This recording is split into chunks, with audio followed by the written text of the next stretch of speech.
పిల్లలందరూ కూడా మొబైల్ ఫోన్స్కి ఎక్కువ అట్రాక్ట్ అయిపోయి దానికి అడిక్ట్ అయిపోయి ఈ స్పెట్స్ అనేవి వస్తున్నాయి. పిల్లలందరికీ కూడా చదువుతో పాటు గేమ్స్ కూడా అవసరము అని ఒక మెసేజ్ ఇవ్వాలని ఇక్కడున్న పిల్లల్ని కూడా హాస్టల్స్లో ఉన్న పిల్లలు అయితేనేవి ప్రైవేట్ స్కూల్స్లో ఉన్న పిల్లలు అయితే ఇక్కడికి తీసుకొని వచ్చి వాళ్ళని కూడా మోటివేట్ చేసి గేమ్స్ వైపు తరలిస్తామనేది మా పోలీసు వారి ఆలోచన.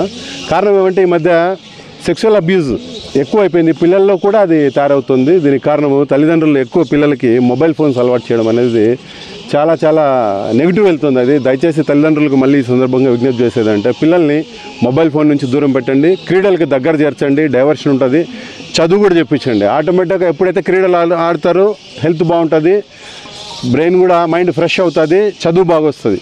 కానీ ఒక్కటే చదువు అని తోముకోకుండా తల్లిదండ్రులు అందరూ కూడా కనీసం రోజుకు 2 సార్లు మార్నింగ్ ఒక 1.5 అవర్, ఈవినింగ్ ఒక 1.5 అవర్, అట్లీస్ట్ ఈ 3 అవర్స్లో కంపలు మునిగిపోయేది ఏం లేదు, చదువు వెళ్ళిపోయేది లేదు.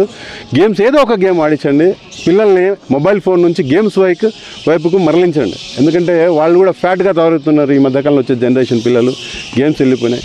కాబట్టి ఇందులో భాగంగా వీళ్ళ పిల్లలందరినీ ఇన్స్పైర్ చేయాలని పాత ప్లేయర్స్ అంతా కలిసి మేము ఈ ప్రోగ్రాం తీసుకోవడం జరిగింది.